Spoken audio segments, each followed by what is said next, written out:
This is Terry Newman, and this is a Spark for the Heart. I know that all of us have worked on teams before in some shape, form, or fashion.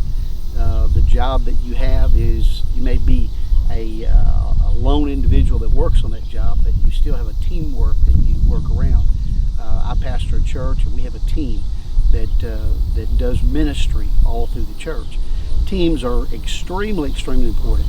You know, Jesus, when he was walking planet Earth, he would teach a lot of things from nature. He would talk about sheep. He would talk about many things, farmers, land, crops. He was very heavy into talking about nature and how nature speaks to us. Behind me, you'll see some geese back out here, and I'm reminded of what geese teach us about teamwork.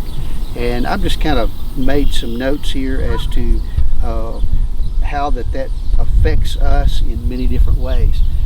First of all, if you've ever looked out in the fall, or when geese are moving from one spot to another, they'll be flying in a V.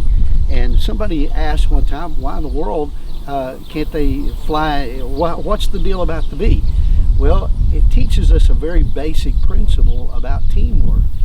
Number one is that when those geese fly in a V shape they're actually providing additional lift to those that were following them. In other words, they're taking the draft of their bodies and actually providing a lift for those that are behind them.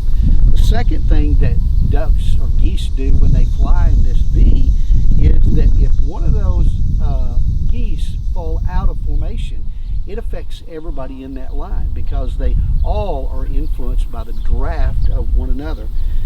The second or the third thing that happens in this, the geese are flying in a V, is that they actually rotate leadership. As you watch them, they'll change periodically because nobody in the leadership area needs to be wore out, and that's basically what would happen, because they would bear the brunt of the wind and the force of the wind. And the fourth thing is this: if you've ever listened to geese, you'll always take note that they honk at each other. And you say, well, what's the big deal with that? It's literally, if I could say it in geese terms, I guess you might say, it's literally a mode of encouragement. They're encouraging one another to keep on going, fly harder, move on, because we've got a destination to make.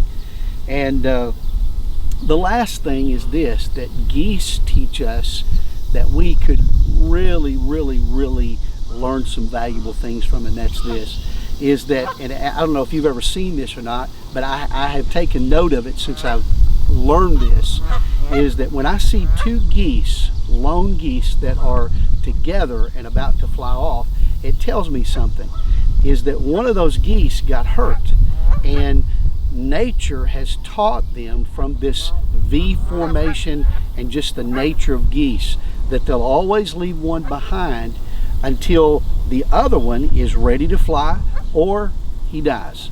And so it's kind of like a bond that's made.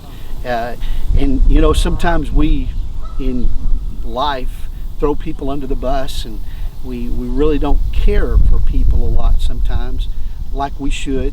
And maybe we can learn something from geese today. That number one is just the importance of those that are with us, working on the same team, pushing in the same direction. We need to value those people. And today, whatever your job is, or wherever you're working, whether it's volunteer or paid position, on a job, in a church, whatever, the people that surround you are very important for you and to you.